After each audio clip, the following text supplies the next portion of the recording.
Well, welcome to Book Club for Movies, everybody, for the week of November 1st. It's another firsty. Ooh. Oh, wait, it's not time to be spooky anymore, sorry. No, I guess that's still appropriate. I'm Ryan Miller, and still appropriate, Matt Amberg. Hi, I'm appropriate. Breaking with tradition to tell people how appropriate you are. You're appropriate. The Blair Witch himself, Matt Amberg. Okay. Now you're just giving it all away. But yeah, you're right, I am, because we're going too fast. Here up front, now what we do on Book Club for Movies, where we watch one movie a week, and then we talk about it, and we say, you do it too, and we command it at podcast@bookclubformovies.com or Facebook and Twitter. We now begin with shout-outs for those who've joined the Patreon within the last week, I would imagine, but really, we can do whatever we want. Yeah. See, my favorite part about the awkward shout out is definitely the getting to it, is trying to even explain what this is. It's grand. It's the best. Yeah, it's how the awkward shout out technically begins hours before it actually begins. Yeah. Yes, no, it's for this week, I'm told, even House Harkonnen's favorite son, which I don't understand, so it's already awkward. Matt, did you want to explain that or elaborate? No. Okay, good. But all shout-outs to him in all awkward fashion. That's House Harkonnen's favorite son's name is Jonathan, which I think makes a lot of sense. It does. I retract what I've said. Is there any further thanks or awkwardness that we can give him that might feel him at? We could definitely give him awkward feelings. I'm feeling pretty awkward. I just hope it comes across in a way that's loving and thankful for. I need everybody to know, like, when it comes to this awkward thing, Ryan, knocking it out of the park. Me, I have no humility whatsoever. I love it. This is by far the most awkward shout out we've done. And if that's any indication, we're doing our job. We're only getting better. This week, we're doing The Blair Witch. And Matt, do you have a synopsis for anyone that's never, ever, ever heard of such a thing? I do. And I'm going to preface my synopsis with the following. Okay. This is for The Blair Witch. Coming at you now, we're 29 minutes, written by Simon Barrett, directed by Adam Wingard, starring James Allen McCune, Callie Hernandez, Corbin Reed, Brandon Scott, Wes Robinson, Valerie Curry. Here is your Book Club for Movies synopsis for Blair Witch, in parentheses, 2016. Mm-hmm. In 1996, Heather Donahue and two friends disappeared in the Black Hills forest in search of the Blair Witch. Over a decade later, her brother James stumbles upon a video found in that same area containing disturbing footage of what may be his sister. But there's only one way to be sure. Let's go camping in the Black Hills where my sister disappeared. Love it. That's not actually in my written synopsis, but I felt that like was ad-libbing at the... I'm trying something out. I'm trying to ad-lib. Very good. Yes, yeah. We're trying to be better about our improv comedy. Our improvisations. Very good. I didn't know you were going to say that. See? And I didn't know. You didn't know. It's remember, yes and. Okay. Is the awkward shout-out still going? Yes and. Is that what's... Okay. Again, thanks to House Harkonnen. Okay, so how far back do I go? The Blair Witch idea kind of came about because I had shown my daughter the fake documentary leading up to the original Blair Witch Project movie. And I had mentioned we could do something like that for the Wieners this time around for the season, which I know you're thinking it's November. Everybody knows the Ween season goes a little bit past October. So I thought we could do a show. Also, I'd never seen the 2016 one, so I figured it would be a good excuse to finally do that. So I think what we've decided is that this show will technically be on the 2016 Blair Witch movie, but certainly I watched the original leading up, and we'll talk about some of that. But I think also in discussing this new one, I just have a whole lot of backtracking that I'm going to do when it comes to the original. So, which I'm fascinated by, admittedly, because I'm looking forward to this conversation greatly. More so than many other films we've done, probably because I know where I came from I've my history with both the 2016 and then 94, 96, whatever year it was that I already forgot. 99, great. Dumping everything. Yeah, already forgotten. Yep, forgot. Don't know anything. It's because the movie takes place in 94 or 96 or something. Yeah, during your synopsis, I was actually surprised. I was like, oh, I didn't realize it was I guess that makes sense though. It would take place. So yeah, because it takes them 5 years to find the footage. Yeah. So I think it was. Anyways, I know where I was at with the internet and everything, with it all coming on, where I like in high school. So but I'm super interested in that aspect of it. Along with the 2016 was not something that really came into your purview probably until I yelled at you about it.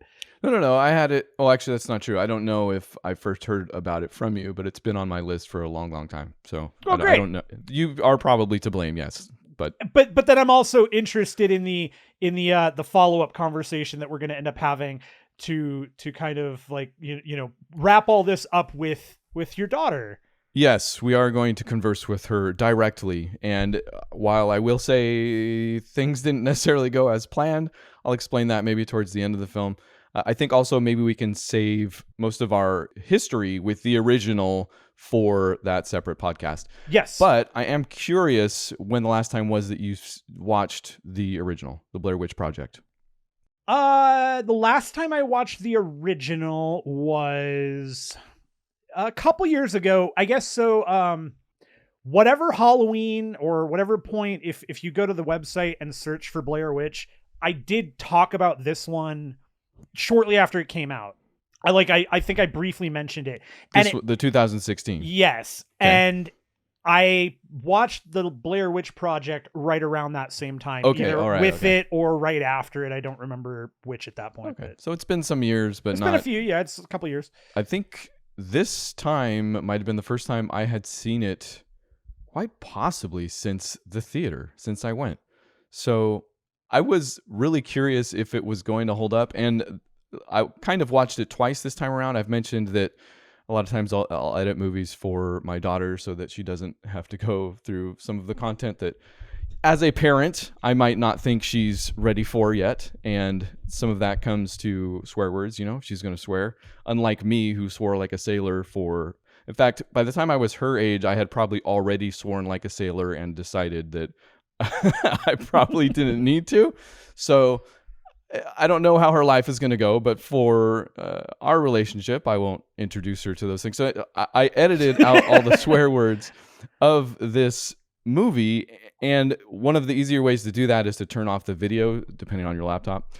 But in doing so, ended up listening to a large portion of it and getting freaked out, basically, like it being effective still. And I'm like, whoa, not only might this still hold up, it might be immune to that entire conversation, because it wears all of that on its sleeve. If you're going to come at me and be like, well, it looks like it was made in the 1990s. Yeah. That's the point. But even beyond that, I think it just is effective, continues to be effective, both in what it's trying to do and how it's trying to do it. I remembered never seeing anything. And sure enough, you see a little bit of blood when she unpacks the thing, and there's some human teeth in there, which I found out are actual real human teeth.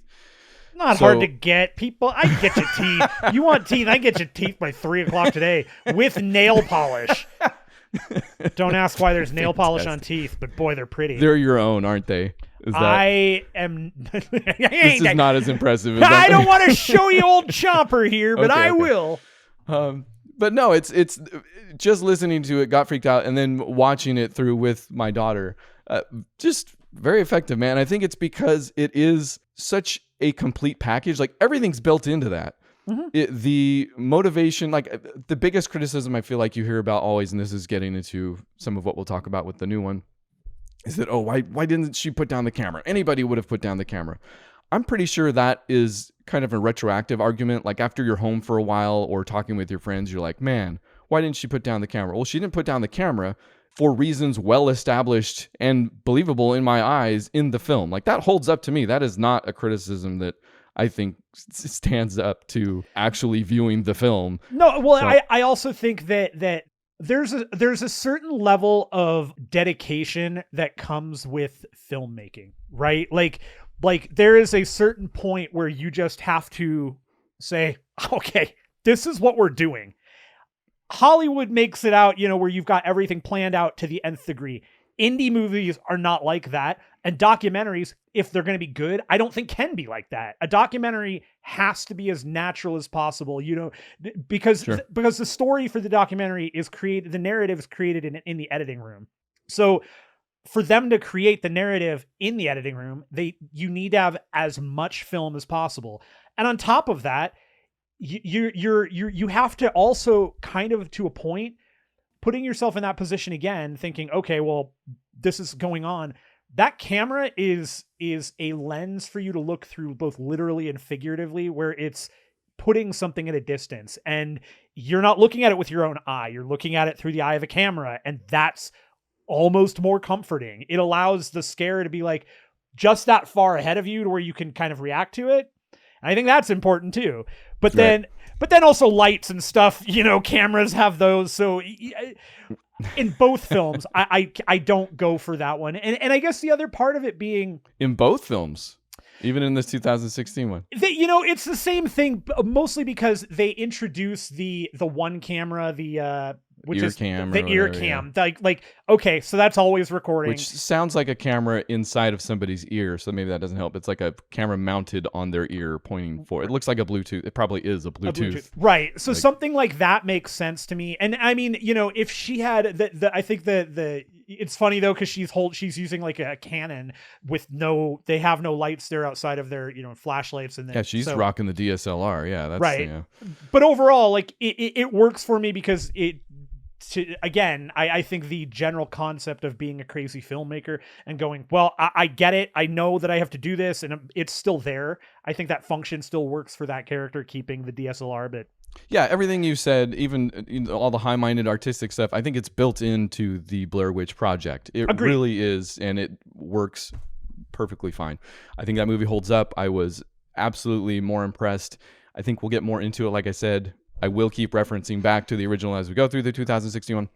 And I want to start out with the good about the 2016 one. Do you have any history or background with the 2016 that you wanted to talk about? So I basically, so this is a movie that nobody knew was being made. Yes. It did not have a ton of press behind it. It didn't have any press behind it until they basically snuck it into like Fantastic Fest or something. One of the festivals. I think it was straight up Comic-Con. Yeah. And it was called The Woods until then. Yeah. Right. But nobody knew it was a Blair Witch movie. No. That's the thing. It was, and there was no reason for anybody to think it would be related to the Blair Witch. It was just Adam Wingard's making a new movie. It's called The Woods. Cool. Whatever. And he wasn't like necessarily unknown at this point. I feel like his most recent thing has been Godzilla versus Kong, so I feel like he's entered the conversation a little bit more. But no, he's Lionsgate bought his film You're Next, which I've never seen. I don't Terrific. know. Love it. Okay, cool. Great flick. And then he went on to do the VHS stuff, which I feel like probably is where a lot of people might know him from. And then it's somewhere along the line mentioned to the Lionsgate executives oh, no, that's not true. He ran into the original producers of the original Blair Witch Project and said, hey, why no more Blair Witches? And I don't know if word got around or whatever, but eventually Lionsgate, after also buying Your Next, threw the Blair Witch at him, which had been also variations of the movie had been in production. Like they kind of always knew that they were going to do a follow-up to the Blair Witch. Right. I don't know if this is, if you can say this is what that movie was, but in any event, they gave him the Blair Witch. So I'm sorry, you were going through. Yeah. So anyways, it was not known what it was. And Heather Wixson, actually, Heather Wixson is a writer on Daily Dead, and she's written a few books. Terrific writer. Go follow her if you're on Twitter, all that. Look her up. Wixson. She was at the festival where the movie played, and she had noted, holy crap, I just saw a Blair Witch movie in 2016 and it was mind blowing, and she was so jazzed about it. And it was they screened the entire thing. Wherever she was, she saw it. Oh, and so it wasn't Comic-Con, because I don't think she went to Comic-Con, but maybe it was. I don't know. Makes sense. Okay, yeah. Well, I'm sure Comic-Con might have not been the only stop. Also, they yeah. All I can say is she mentioned it, told us that like brought it to Twitter when I happened to be scrolling, saying there's a new Blair Witch coming, and I was like, that's freaking rad. That's so fun and ridiculous and weird. Cool. And then again, I like Adam Wingard too, so I think Wingard's a good director for the most part. I like him conceptually, anyways, what he does. So I was like, yeah, an idea. Adam Wingard, just fine. Boy, that light bulb illuminated. So I was just excited to see it, and then I did see it, and I watched it. Okay, so let's keep going with the good then. I'll tell you what, I'm gonna skip ahead to keep going with the good until maybe the third act here. Which is, boy, oh boy, did I know you were going to take a dive on that. Well, what kind of dive? Did you think I was not going to like it or I was going to like it? Oh, I assumed you were going to be like right out. You were going to be like, well, this kind interesting. No, I'm sticking with the good here. We get to the third act. Basically, when people start dropping, it's a horror, spoiler. We are going to spoil it. It's a horror movie. Also, yes. When people start dropping like flies, I'm in. Like, I think super fun. Absolutely everybody making this film knows what they're doing. Like, the freaks are good, the scares are good, the spooks are good.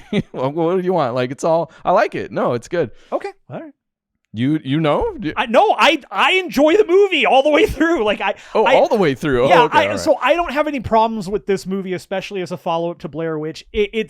This is not like you're right. They know what they're doing. Is the movie like the best thing? Again, no, absolutely not. Is it even in the same? You can't put this in the same pantheon as Project. Yeah, that's why I say it's a bit of an unfair comparison to some extent, but it's a fun exercise. So I'm going to keep. No, that's fine. It is. I think this is definitely more like an oranges to tangerines discussion where there's there's a dotted line between the fruit at least, as opposed to apples and oranges. And the only thing connecting them is their fruit. But overall, there's so many things about Project that are different than this. I mean, this is a scripted narrative. Project was barely scripted at all. It was almost all improv. This is a bunch of set pieces. Everybody knows what's going on. The people in Project didn't necessarily know and were not necessarily jazzed about some of the things that did happen to them.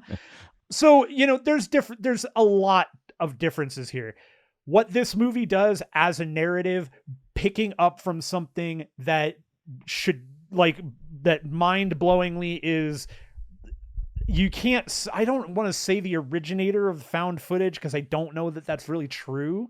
I thought it was actually, yeah. I don't know that that's true. It might be, but it's definitely the nexus point for it, where found footage, this is where the best of it is. I mean, I'd have a hard time hearing an argument about another found footage movie being as good as Blair Witch Project was at the time it came out and maintains in its quality. Like, that's a really hard...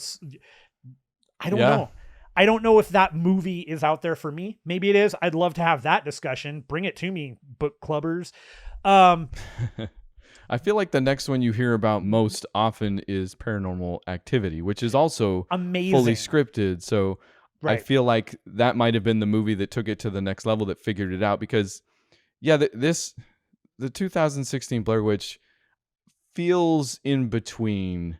If I'm being fair, so what I can say, let me interrupt you with this. Okay. The right comparison for this movie, and this is an unfair comparison in a number of ways. Also, good, another one. Let's only do unfair comparisons for the rest. It's what we do. Book club of unfair comparisons. But you can, because it's scripted, because it's still trying to use the Project as its progenitor in such a way, you can compare this to Book of Shadows, which was the original quote unquote Blair Witch 2. I thought we weren't going to talk about that. Oh, we're not, because that movie is like it is basically Garbage Pail Kids the movie, but worse. and then you have Blair Witch 2016, which is really the true sequel. So you can compare those because their narrative, they fit together better, and 2016 leaps and bounds, right? I've never seen Book of Shadows, so it's Mortal Kombat to Mortal Kombat Armageddon. One is better than the other. Annihilation, whatever it's called. See, nobody cares because Johnny Cage died in the first 5 minutes. You're right. I'm the jerk right there. I was going to be for correcting you anyways, but then also I corrected you about Mortal Kombat Annihilation. Always so correct, but never correct about that. Man, but I think overall my roundabout point that we'll eventually get to love it is I enjoy the 2016 version pretty much all the way through. There are a couple bits here and there that I think are a little goofy, but they're fine. It is what it is. I actually really enjoy the okay, let me tell you the thing that I like the most about the first and mostly the second act, and which is also simultaneously kind of the thing I dislike the most.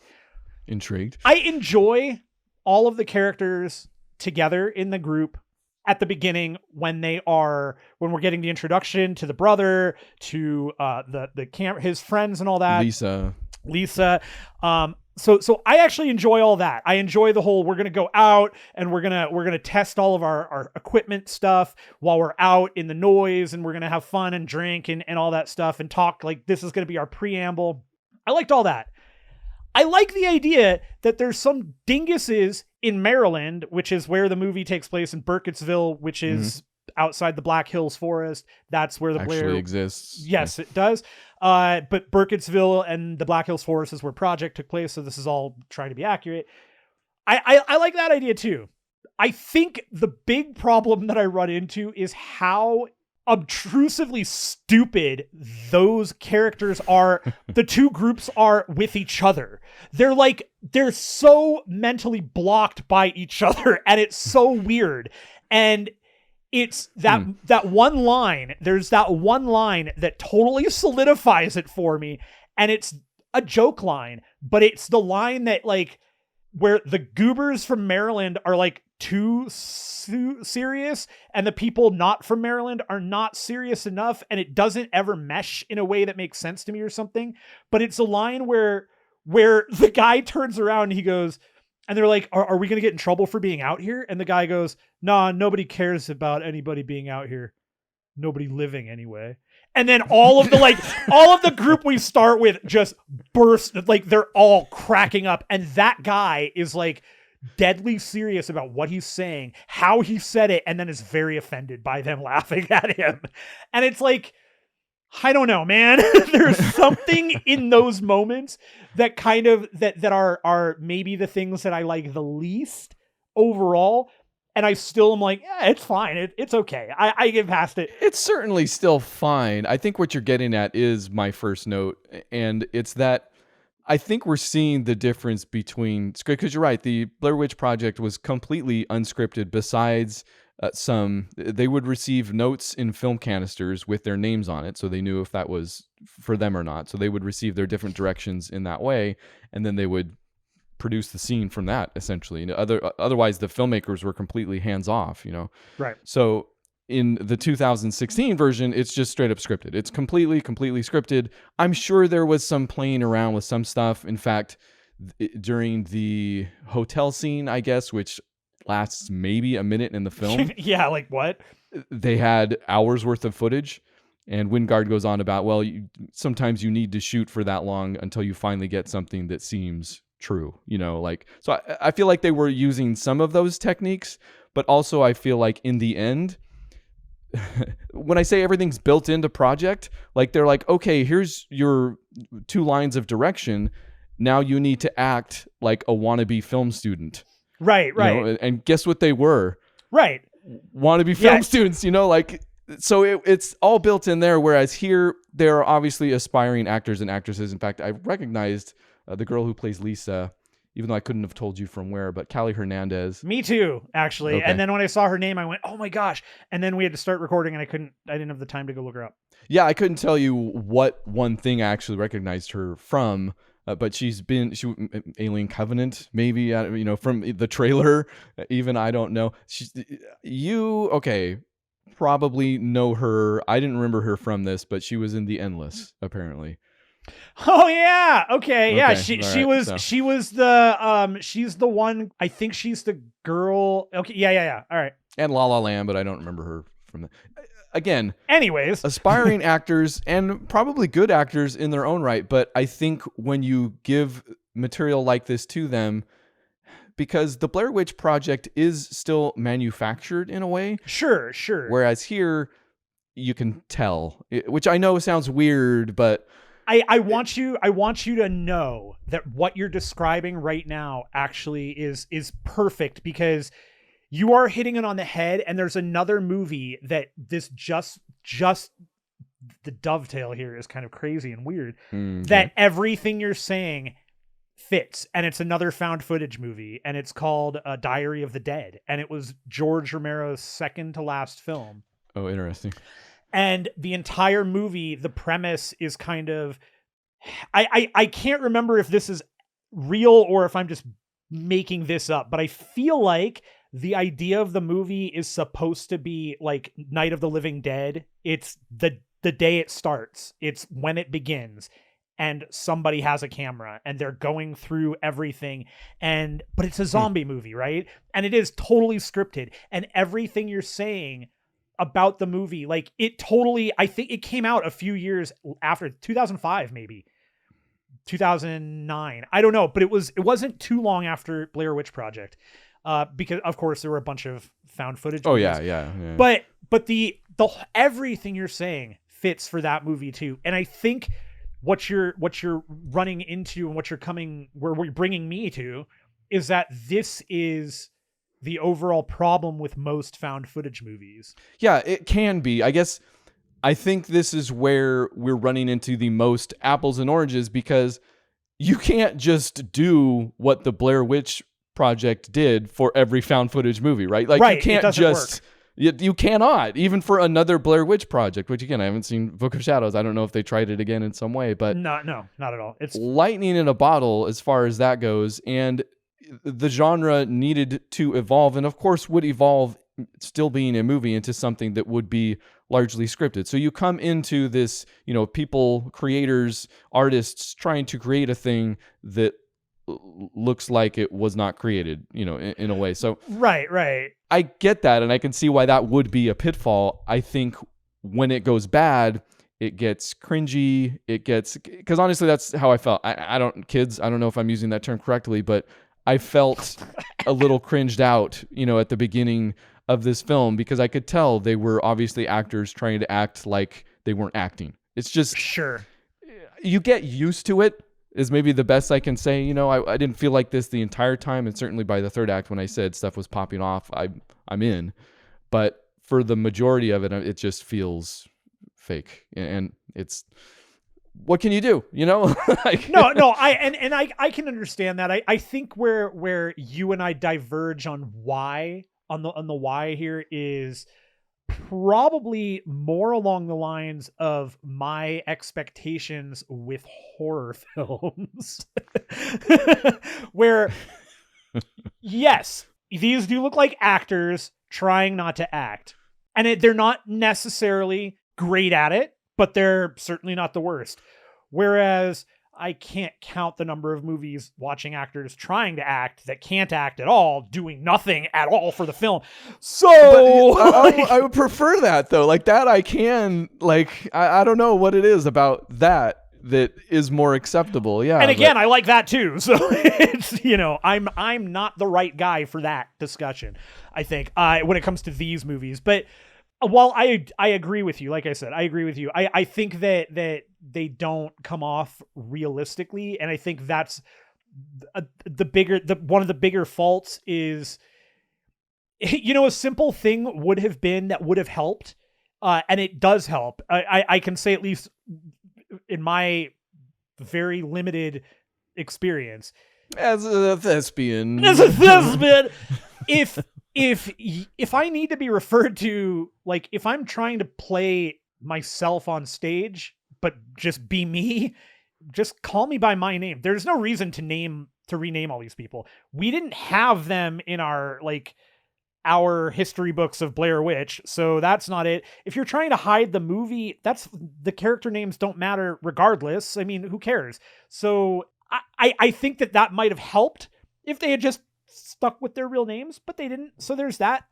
They did that in the Blair Witch Project. Yeah, that is literally all of their names. Yeah, and that was part of the thing where if you looked them up, you would find real information about those people. Because they were real, but they weren't anything other than film students, which is what it said what they were. So it worked out. And if you look at, you know what? Yeah, I like this idea because I'm like, well, maybe they couldn't do that because some of the actors have really weird names or something. They don't. It's James, Callie, Brandon, Wes. Like none of these, I feel like I would have been like, oh, that's, name it to something more simple. Because in the original, you get Heather, Mike, and Josh. Like how much more generic can you get? But no, yeah, you're right. They should have just gone with their original names. Would have helped. It would have helped them have the conversations more naturally. But yeah, I mean, at the end of the day, when the point of the movie is, let's be real. The point of the movie at this point is let's see the Blair Witch. Let's get the Blair Witch. Let's find out. That's what I was more excited about than anything was, I don't want to see the Blair Witch. I never wanted to. I never cared when Project came out. I didn't. I never cared what she looked like. It didn't matter. The whole, that was a perfect exercise in letting your imagination run wild. Absolutely. But if you're going to do it, let's see it. And I got to admit, I think what they did with the characterization of her is super fun. It's a really cool design. I like that she's a witch, so she can do and be a little different, the extended limbs and stuff. I really liked it. And all the bits towards the end in the house, wicked cool to me. Like, I thought they did some really fun stuff. That house was terrifying. I agree. Actually, I dug all that stuff. Yeah, they do a lot of world building, a lot of mythology, which I feel like the original was even pretty heavy into that stuff, about where she came from and stuff like that. But yeah, here they do it more in kind of a scripted movie sense, surprisingly enough, where they create rules like, you can't look at her. So Elisa almost escapes by just looking at her through the viewfinder in her camera, which I think was actually pretty cool. That's really great use smart. And it says something. Yeah, I like that, even though she still ends up looking and dying at the end. I do like the way it looked. In fact, I guess there's some confusion about that. The creature that you do see, Adam Wingard himself has at one point said that's not the Blair Witch. That's one of the Blair Witch victims. But I guess there is still, you see her at some point. I don't know. Regardless, I do like all the creatures that they created for this thing. And all of the set pieces, again, in that third act, it gets really tense. There's a moment that I thought for sure, I hoped for sure, was made using some amount of trickery where Lisa is trapped in that dirt tunnel. Dude, she gets thrown down a trap door by one of the local dude that they come with. And that's actually one of the other interesting things with the mythology is that the woods, there's some sort of like time dilation going on. Like they lose part of their party and their party comes back and is like, we've been gone for weeks and it's just been days for them. So the woods is super messing with them. We'll come back to that. Love that too. Yeah. So that guy shows back up, throws her in a pit, and she finds a tunnel, underground to escape. And that thing is tight, man. Like it was hard to watch. Yeah. It is so cramped in there. So I thought for sure, I'm like, man, this must just be like, there's a real small part that's tight around her. And then in the back, it's wide open. And in the front, it's wide open. Like, so no, that was a 50-foot tunnel that she had somebody behind her holding. Yeah. Shaking your head. Yeah. No kidding. Somebody behind her holding her feet. And then the camera guy in front of her, which could not, in no way. They said one of the camera guys did in fact freak out and they had to take him out, but I know I'm claustrophobic. I mean, I wouldn't even consider myself claustrophobic, but watching that I am, which is that is the biggest compliment I can give to any horror movie, really, is that I don't have this particular phobia, but I do when I see it, when you show it to me, see it, right? Like it's just, So that's great. Like all of that final stuff I think is actually pretty cool. At worst, it comes off a little bit retconny. You can tell they're trying to create something out of something that already existed. Right. At worst. But I buy it and I like it. I agree with you actually. Well, and I forgot. Yeah, I'm glad you mentioned that Wingard did note that, because as soon as you started saying it, I went, yeah, that's right. He said that the Blair Witch wasn't the main. But yeah, it's whatever. Whatever. That's I'm fine with that as to his explanation too. So that if anybody wants to do more Blair Witch stuff, they can make her do other weird things and all that. But overall, man, as far as trying to make a sequel to something that, I mean, at the end of the day, probably doesn't need one and shouldn't have one. Well, I shouldn't say shouldn't, but it doesn't need one. It's an effective story that in and of itself really, really works. To do what they're trying to do, I think overall, Blair Witch 2016 is a success. It's a fun Halloween movie. I think it's a fun double feature, if for no other reason than to go look at where they came from and look at what we're doing now. Like that's a sure, yeah. That's why I mean it's a fun exercise at the very least. Right. Even if I don't know if I would go as positive. In fact, if we could end on a down note. One of the things I said I wanted to come back to was the issue of them never putting down the camera. And in the new one, they try to justify that by them all having those ear cams. They have a drone. So they kind of put a lot of cameras around. But also, the premise is the same for this movie that it was for Project, in that all of this footage was discovered after the fact. Nobody makes it out alive. Everybody's dead, right? Right. For a second, I thought Lisa would make it. But no, everybody disappears. And how does all that data get there? How does Well, no, I don't even have a problem with that. It's the fact that it is or would be so much, because in the Project, not only is it fairly well justified by character, by situation, even there's moments towards the end where Josh starts holding the camera and starts filming. Okay, there is one moment where Heather has lost the map.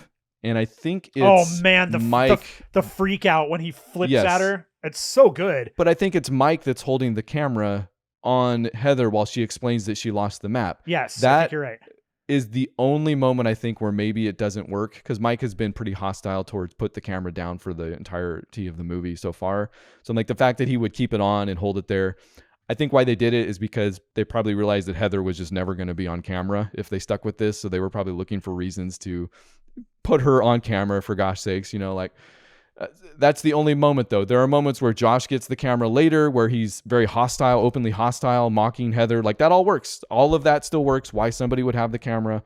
And then by the very end, Mike has the camera again. But at that point, it has become their kind of group. Him and Heather, Josh is dead. Him and Heather are all they have left. And Heather's already said her bit about how the camera is all that she has left. And it would make sense to me that Mike would adopt that.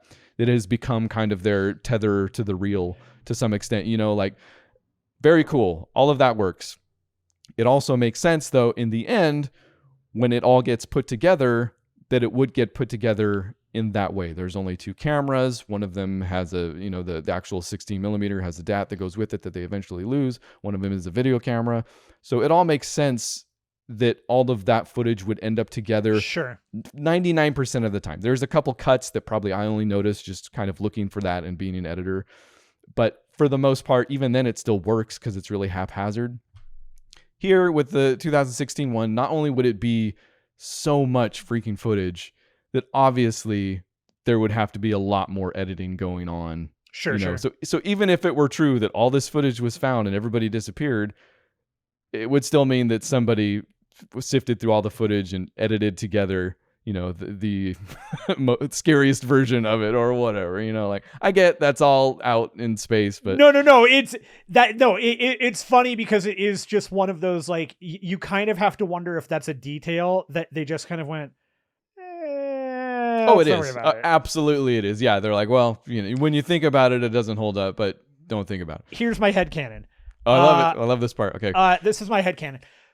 So you already touched on the whole Mike thing and when he takes the camera, why you thought that was unrealistic.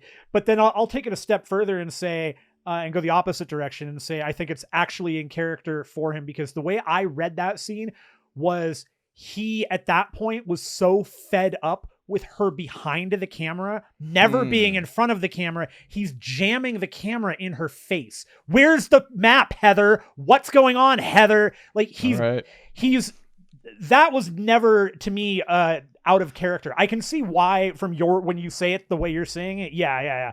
But for me, I love it when you solve movies for me. This is fine. I'm more than happy to get rid of any of my criticisms of the original Blair Witch Project. No. I think it's a valid criticism. This again, it's how you saw it. It's just the way I viewed that was definitely more of he was still being very hostile towards her, just in the way because she doesn't you even see her not necessarily wanting to be on camera. She wants to be behind it. She wants to be telling the story. She doesn't want to be the story. It's never about her. And that's why this 2016 is so much more about her, because that's all he wants is her. But my headcanon for the editing and all of this footage showing up, and then also their footage all and what's there. Well, the Blair Witch is an editor. Yes, the Blair Witch is sitting there with Adobe Photoshop with these giant fingernails, click clack clickety clack. It's just she's got her, she's waiting for her new keycaps. My cherry reds dude are walks in. Don't look at me. Stop looking. I can only get you if you look at me. And I'm trying to edit. Do you not see? But she You didn't shoot a master for this? What am I supposed? I got no coverage. Hey, did you guys drop that dat in the water? What is this? 1999? Come on. I thought we were... I love this idea, by the way, an angry editor Blair Witch, that's why... It's got legs. It does. No, the skinny dude, he's got legs. They go... Yeah, they go... Sorry. I'm a very tall man. Look at me go. He has a British accent. Why they always do. I don't know why. She takes their possessions. I'm sorry. She takes these possessions because they're uniquely interesting to those people, and she places them in a spot where other people will find them in the hope that she can draw them in. Ostensibly, she is in charge of the footage that's left behind. So, but it's funny when you think about it that way, because ultimately, she is sitting there going, "I didn't want you to see this part. Edit." Whoops, you got me. We've never seen the Blair Witch. Well, because I've deleted the footage. Oh, I like. Actually, I also like where when at the end when they're in the house. Is it now? I can't remember if it's James or Lisa that's running up the stairs. I guess it is Lisa, right? Yeah. Because the whole thing begins with James finding a YouTube video where he thinks a frame of it is his sister Heather from the original, right? From Project. Right.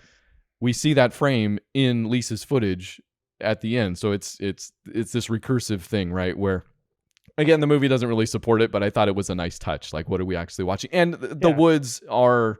they do mess with time, I guess. In fact, the last thing I'll say about the woods, about this entire thing, I almost wish the whole thing had just stayed the woods the entire time. And now that I know that was never going to happen, because there are movies out there. There's a Die Hard. There's I can't remember any of the others that feel like they restarted their life as something else, got a hold of it by somebody else who said, okay, this is a Die Hard, and then we can sell it. So, I feel like this almost started out like that. I've since been told that it hasn't, so that's fine. But I do wish maybe that it stayed the woods. It wasn't a Blair Witch thing at all. It was just a story about how these woods mess with people. There's, a time thing, like all this stuff. We watched that movie. It's called The Endless. Okay.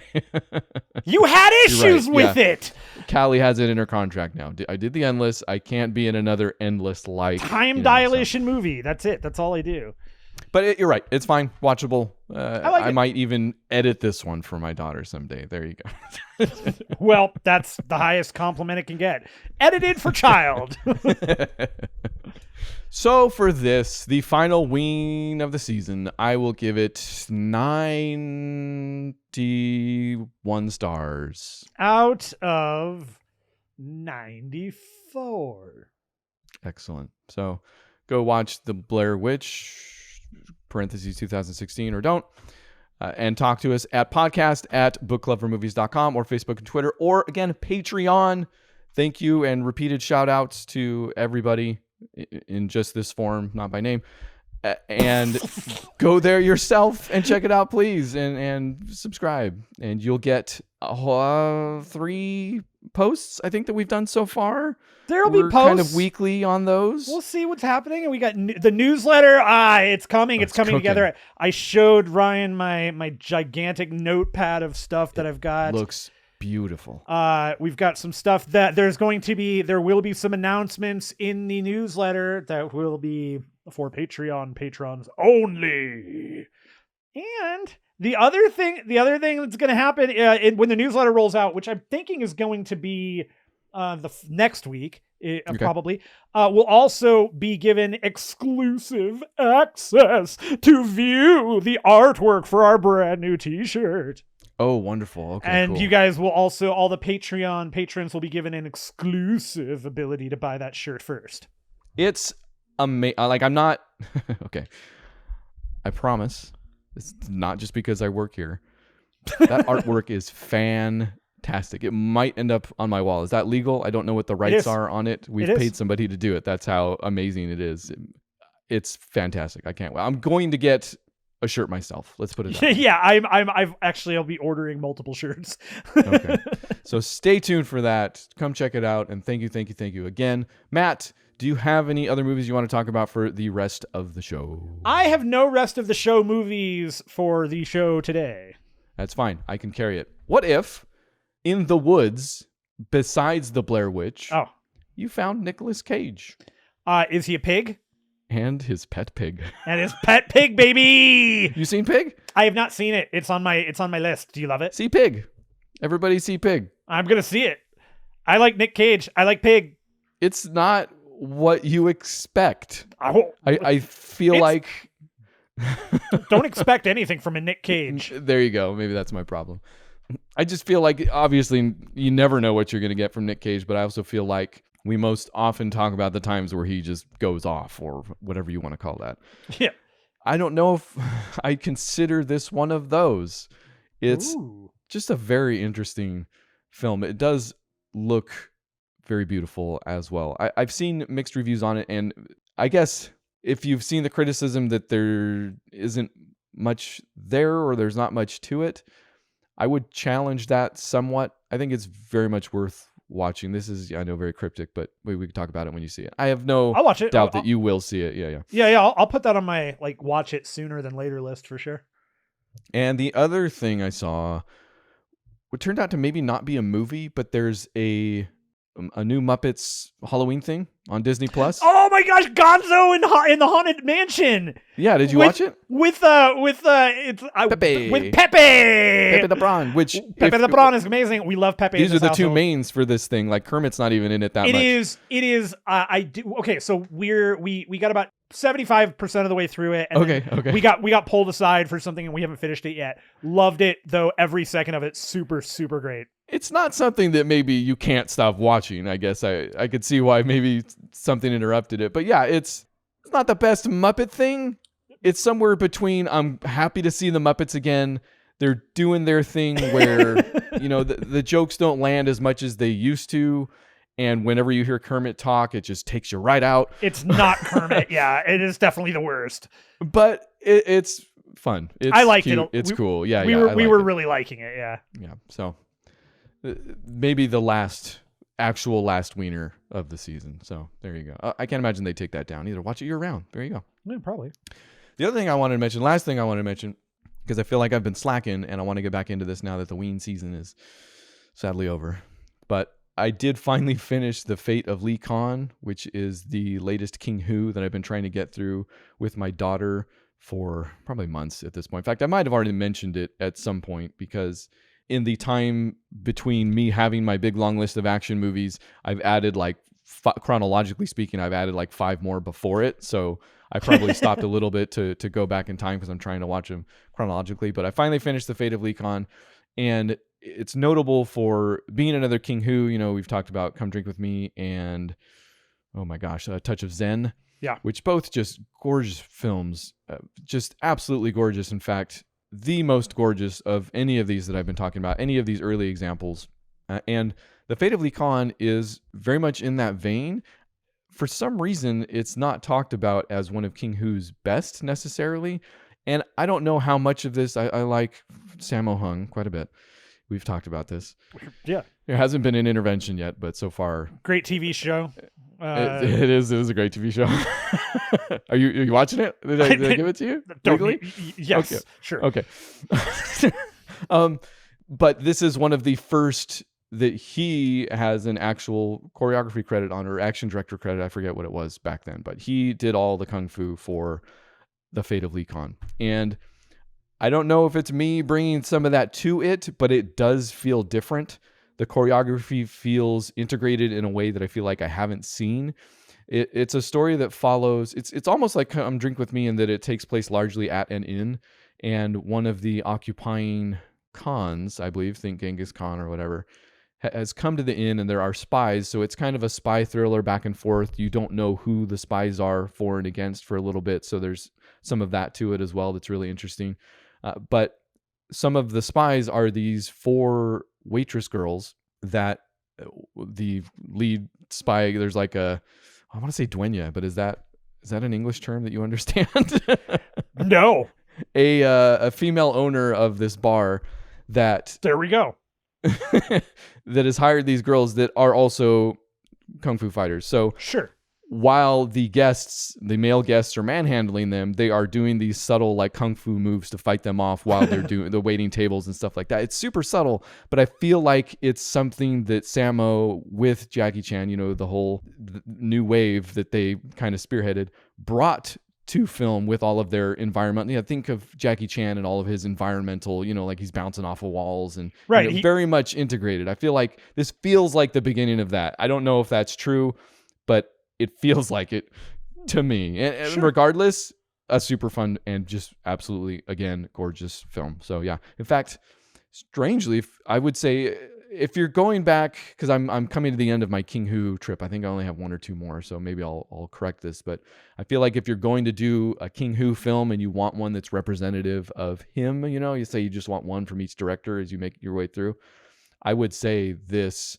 or A Touch of Zen. A Touch of Zen is like close to 3 hours long and absolutely gorgeous, and Sammo actually shows up in that. So I'm really just choosing the Sammo movies, I guess is my problem. But no. If you want something that's a little lighter, maybe easier to handle, I would go with The Fate of Lee Khan. Nice. There you go. So all up to date on my Kung Fu, and I'm going to try to keep it coming here with the next rest of the shows that we do, the next episodes that we do. So there you go. The very next thing that you will probably see is going to be our conversation with my daughter about, oh my gosh, I should probably also mention this, about the Blair Witch Project, where I showed her the documentary. I made her think the Blair Witch Project was real, and then we watched the Blair Witch Project. It didn't go exactly how I thought it would go. I was worried that I had already ruined her with our whole Apollo 18 thing, and that she was not going to believe for a second that this was another real movie. When I show up and I'm like, they found the tape, let's watch the tape. Quite the opposite. Oh! We got to the end of that film, and okay, there are moments where the Blair Witch Project could be said to quote unquote drag. And I think it's justified because of what it is. And like I said, the way that they've decided to put the footage together. For me, it does not. I think if you're looking for things, like there's a moment where she is doing one of her book reads to camera. And you might think, yeah, this is kind of lame or dragging. But there's an airplane that flies overhead at the same time that completely ruins the shot. But they keep it in just brilliantly, right? Because that's what this is. So I think there is stuff to find. But I think it bored Evelyn, my daughter, a little bit. So she was more into it when people started screaming. But by the end, when the camera just drops, she's like, oh, that's it? We're like, yep. And she was like, all right, I guess I'll go to bed. So, very much not what I was expecting at all. But no reaction. This means that she does currently, as far as I know, believe that the Blair Witch Project was completely real. And that could make our conversation with her more interesting. Well, I guess we'll find out. We're going to find out. Come back for that. That should be the next thing that we release. Matt, how are we going to release this? That show may end up being a patron-only show for maybe a limited time, but we've got your daughter to think about. We can't just have that kind of content out there for free. She asks I don't for know money. how to take that at all. But that's fine. She has bills to pay. She's got mouths to feed. It's true. They're mine. The last time I talked to her, she said, "I'd like money." And I believe that. That may or may not have been in reference to what would you like for Christmas and your birthday. But that's not the point. All very believable. So if you haven't signed up for Patreon, again, please do. Regardless, if you're listening to this, we still think you're great. We do. But the next show you are all going to get for free, that everybody's going to get. Oh, you're right. And I know exactly what it is. Do what am I you? talking about? Do you, Ryan? Unless you're changing your mind, do I? Do you, Ryan? Named after doing Free Guy? We're doing Free Guy, baby. Okay, all right. We're doing Free Guy. I know we're late to the party. Everybody's already done Free Guy. But you know me and Matt. Matt loves to stand by while I go into way too much detail about movies, as inconsequential as this one might be. I can't wait. I'm so excited to hear. So I can't wait. I've got AI questions. I've got like this sentience things. Oh my gosh! I have so many things that I am going to be able to answer for you. Excellent. We are going to we are going to fix this movie for you. We're going to answer the movie. If it's broken. If we are going to answer, I don't know if are we answering the call? Are we Ghostbusters now? I don't know. Do we Ghostbusters answer the call? Who you gonna call? You call me. No, I called you.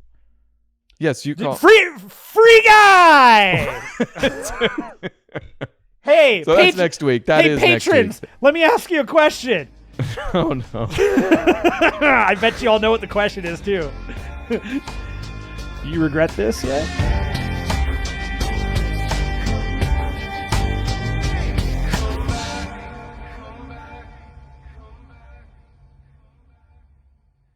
I think I'll just end it right there.